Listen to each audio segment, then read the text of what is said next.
আল্লাহর রাসূল কি মিরাজের রাতে আল্লাহ তাআলা মসজিদুল হারাম থেকে মসজিদুল আকসায় যে নিছেন, বুরাক যুগে আল্লাহর নবীকে মসজিদে হারাম থেকে আল্লাহ তাআলা মসজিদুল আকসায় নিছেন ফিলিস্তিন। সুবহানাল্লাযী আসরা বিআবদিহি লাইলাম মিনাল মসজিদিল হারাম মিনাল মসজিদিল হারামি ইলাল মসজিদিল আকসা। পবিত্র মহান সত্তায় মসজিদে হারাম থেকে মসজিদ আকসা পর্যন্ত তার বান্দাকে সফর করাইছে। কি জন্য সফর করাইছেন? লিনুরিয়াহু মিন আয়াতিনা। এর তাফসীরে মুফাসসিরিন বলেন কি আয়াত দেখানোর জন্য, কি দেখানোর জন্য নবীকে মসজিদে আকসায় নিছেন? মসজিদে আকসার আশপাশে যেহেতু লক্ষাধিক নবীর আগমন ঘটেছে, এই মসজিদুল আকসার আশেপাশে 70,000-এরও বেশি পয়গম্বরের কবর আছে।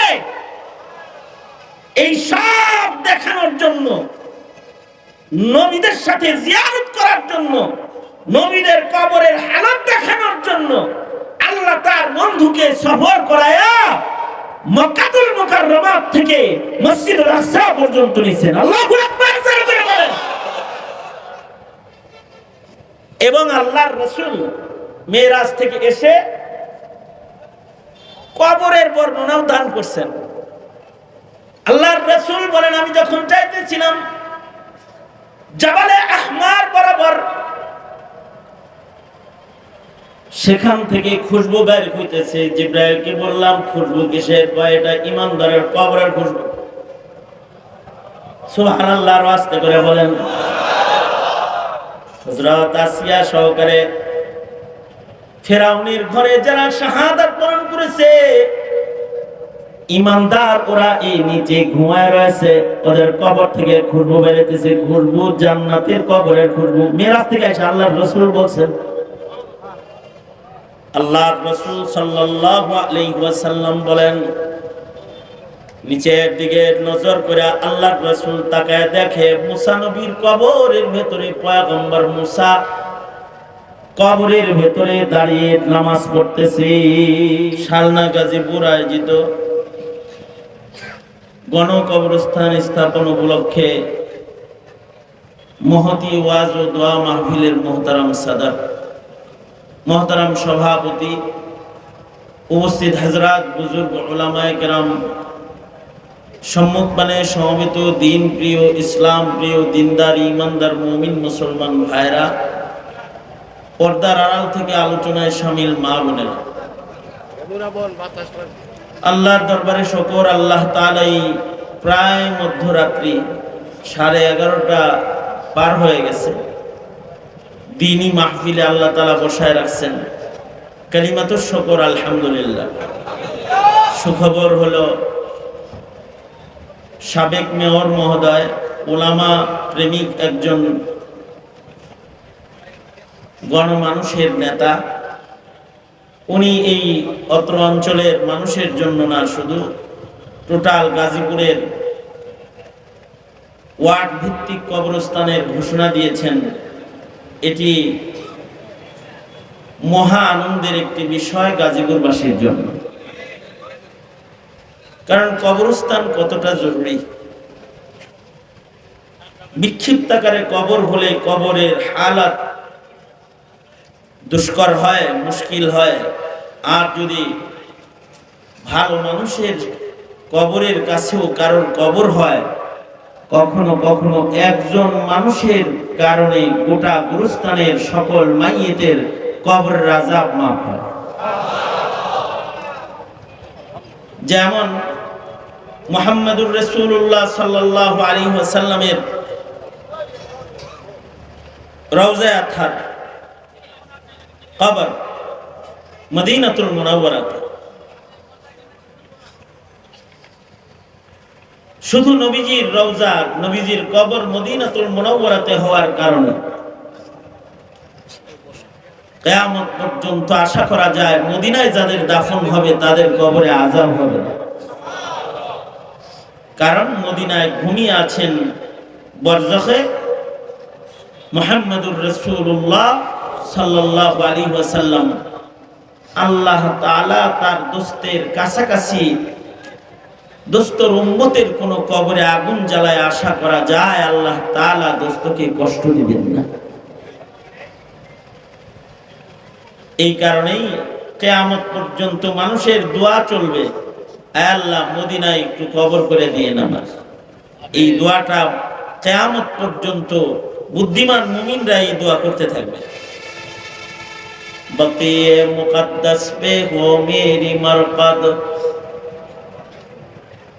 बक़ीए मुक़द्दस पे हो मेरी मरक़द, हमेशा रहूं मैं किनारे मदीना, हमेशा रहूं मैं किनारे मदीना। অনেক লম্বা করে কিছু বলার মতো ইচ্ছা আমার নাই, খুব তাড়াতাড়ি আপনাদেরকে নিয়ে দোয়ায় মোনাজাতের দিকে যাওয়ার ইরাদা। আবার আজকে জুমা রাত, আগামীকালকে জুমার প্রস্তুতি, এজন্য আলোচনা লম্বা করার অবকাশ নাই। তবে গুরুত্বপূর্ণ 2-4টা কথা, গনে গনে 3-4টা কথা, তার ভেতরে 1 নম্বর কথা আমি শুরু করে দিছি। 4টা কথার 1 নম্বর কথা, ধরো হাত উপরে তোলেন তো, কথাগুলো বোঝার দরকার, এই কারণে উপরে তোলাইতেছি। হাত সোজা করেন, আঙুল খুলেন, নাড়াচাড়া দেন। যাক নাই তো সব, মাশাআল্লাহ। কেউ ঘুমান নাই তো? যারা যারা ঘুমাইছেন হাত নামান, সোজা করেন, জবান খুলে আওয়াজ করে বলুন সুবহানাল্লাহ, আলহামদুলিল্লাহ, লা ইলাহা ইল্লাল্লাহ। আওয়াজ করে উঁচু আওয়াজে বলুন আল্লাহু আকবার। আল্লাহু আকবার জোরে বলা সুন্নাত। আল্লাহু আকবারের আওয়াজ যত বিকট হয় দুশমন তত ভয় পায়, শয়তান তত দূরে যায়। আর আল্লাহু আকবারের ধ্বনি যত সবল হয় ঈমান তত বেড়ে যায়। আল্লাহু আকবারের আওয়াজ যত বড় হয় আল্লাহ তত খুশি হয়। মাশাআল্লাহ। হাত নামান। এই যেমন আমার দিকে ছিলেন, কয়েক মিনিট আমার দিকে থাকেন। হুদুদে হারাম মক্কার সকল মাইয়িতের কবরের আযাব মাপ। আর একটা স্মরণীয় গুরুস্থান আছে মাকবারাতুল হুজ্জাজ, হাজীদের কবরস্থান। যদি হজে যায় কেউ মরে যায় তাহলে শরায়াতে হাজীদের গুরুস্থানে দাফন হয়ে যায়। আশা করা যায় ইহরাম পরা কোনো মাইয়িত যারা আল্লাহর নামে ঘর থেকে বের হয়েছে তাদের কবরে আসমানের মালিক আল্লাহ আযাব দিবে না। কবরের হালাতকে শরীয়তের ভাষায় বলে বরজখের আলম। বরজখ, বরজখের উপরে যার বিশ্বাস নাই তার ঈমান নাই। নতুন প্রজন্মের বরজখের উপরে ঈমান নাই। এ কারণে অনেকেই কবরের আযাব মানে না। মনে রাখতে হবে, যারা কবর বুঝে না, কবর মানে না, ওদের ঈমান নাই। ওরা আল্লাহও বুঝে না, রাসূলও বুঝে না। বরজখ মানতে হয়। যে বরজখ মানে না, তো কোরআন মানে না, হাদিস মানে না। নাস্তিকরা মনে করে কবরে কোনো আযাব নেই, কবরে কোনো জান্নাতও নেই। নাস্তিকদের ধারণা এটা। নাস্তিকরা মনে করে কবরে গেল, লাশটা পচে গেল, মাটির সাথে মিশে গেল, বাস কিচ্ছা শেষ। আসলে কি কিচ্ছা শেষ? কেবল কিচ্ছা শুরু। বেটা কিচ্ছা কি? একদিন তো হাওয়ার উপরে ছিলি দুনিয়াতে। মরার পরে হলো আসল জগৎ শুরু, হয়তো জান্নাত নয়তো দোজখ। মৃত্যুর পরেই হয়তো জান্নাতে চলে যায়, নয়তো আগুনে চলে যায়, নয়তো বাগানে চলে যায়। এই কারণে আল্লাহর রাসূলকে দুনিয়ার মাটিতে জান্নাতের বাগান দেখাইতে আল্লাহ তাআলা মিরাজের রাত, এই কথা খেয়াল করার মতো, খেয়াল করে না শুনলে কিচ্ছু মনে থাকতো না।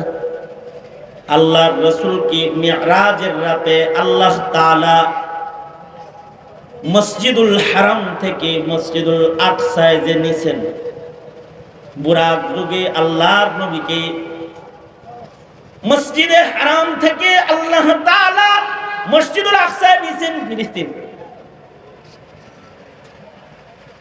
সুবহানাল্লাযী আসরা বিআবদিহি লাইলাম মিনাল মাসজিদিল হারাম মিনাল মাসজিদিল হারামি ইলাল মাসজিদিল আকসা। পবিত্র মহান সত্তায় মসজিদে হারাম থেকে মসজিদ আকসা পর্যন্ত তার বান্দাকে সফর করাইছে। কি জন্য সফর করাইছেন? লিনুরিয়াহু মিন আয়াতিনা।